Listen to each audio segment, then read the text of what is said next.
It's like they just sense it every time. They know when I'm headed towards the Ranger at all. Look how excited Didge is.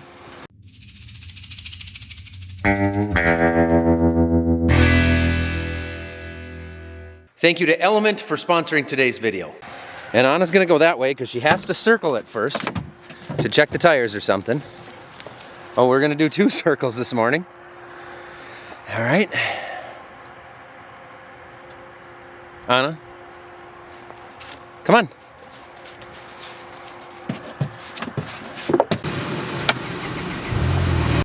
We've got a tiling project going on right now that started yesterday, and I haven't gone to take a look at it yet. So we've got a neighbor who's always done a lot of drain tile for himself, but he's branching out a little bit more now and wanting some jobs to do. Ditch, it's fine. You wanted to ride, just settle down. Breathe. It's like she gets so excited her anxiety takes over. But anyway, we've got him doing a couple tiling projects for us this fall, so I'm gonna go take a look at that.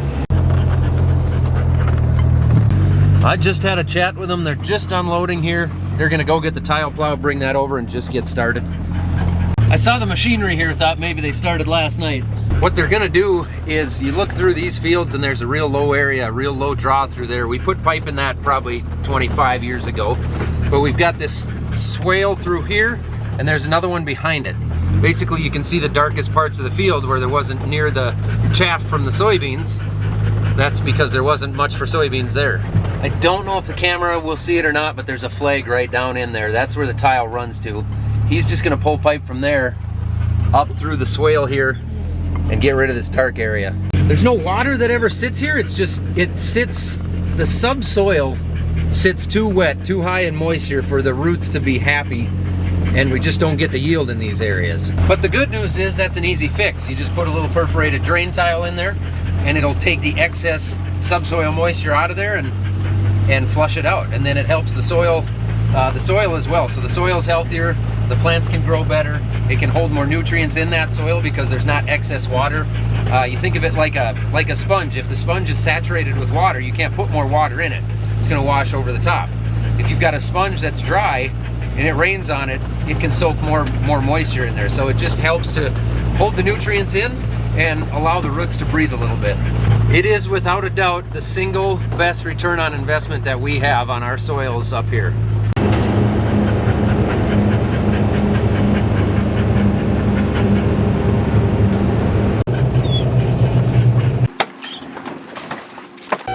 Next project here, I've got a concrete crew on the way. I would love to say we're gonna be putting concrete throughout this entire shed, but that's just not true. That was about 90% over my budget. So instead what we're gonna do is put concrete in from the service doors and across underneath the big door here to stop the little Tweety birds from jumping in here and pooping on everything.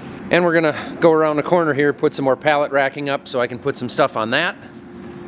I gotta clean this corner up a little bit and get this rig out of the way.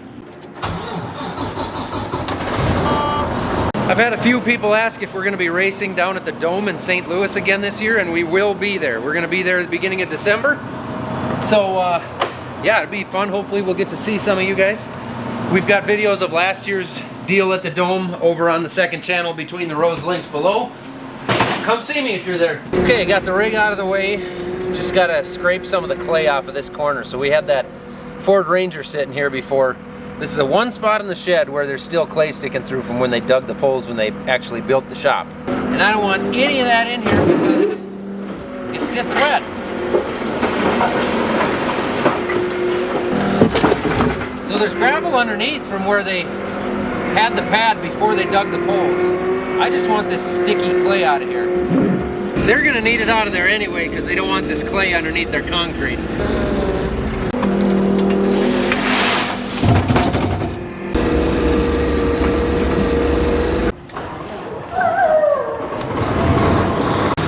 German Shepherd's got a whine like that every time I fire anything up.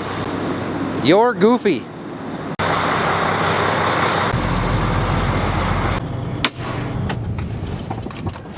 I got a few more things to move here because we're going to do that side door towards the back also. And we're going to go 8 inches thick underneath the main door here just to make sure when we run heavy stuff over it, it's plenty thick enough. Which means really to be safe, I should give it a week before I'm driving anything heavy over it.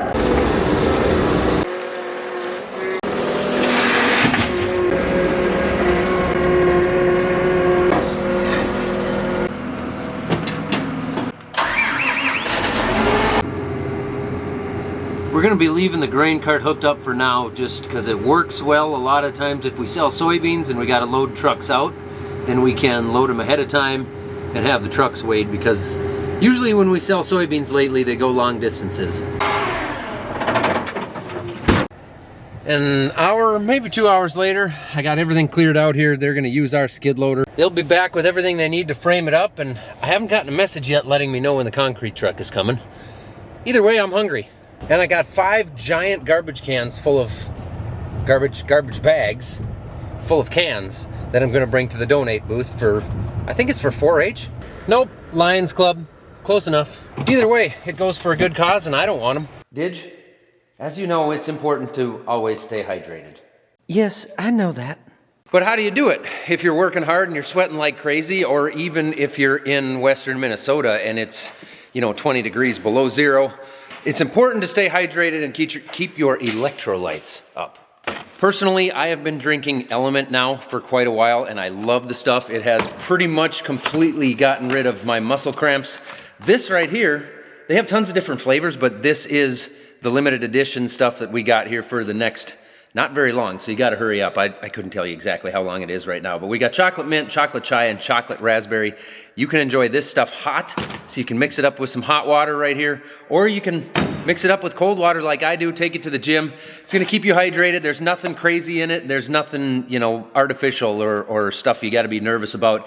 It is literally just the sodium, potassium, and magnesium that you need to keep your muscles and your body hydrated. Now my favorite flavors are probably like the grapefruit or the raspberry, but I'm gonna be doing the chocolate chai because I have not tried that one yet. Just gonna put that in here, mix it with some water, and it works with all your diets like paleo, keto, fasting. There's only 5 calories in it and 0 sugar, so it works with everything as far as I know. And as always, that is good. That is real good. As always, they have a no questions asked return policy, so if for any reason you don't like the stuff, go ahead, let them know. They will refund you your money back, no questions asked.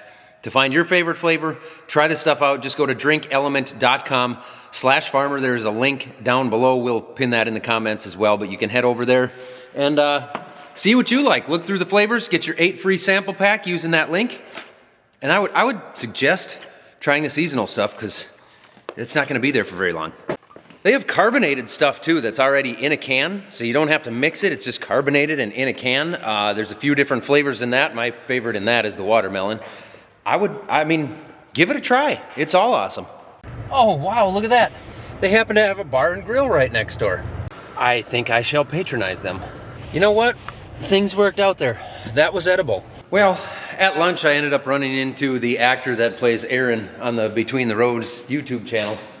And we ended up pulling the engine out of Onyx's race car here and doing some other stuff. So here we are, about 3.5 hours later. I'm gonna go see how everybody else is doing. You're good? You don't need anything from me right now? She's just interested in the skid loader over there. So they're forming it up. I don't want to bother them with a camera because I'm positive they don't want to be on camera.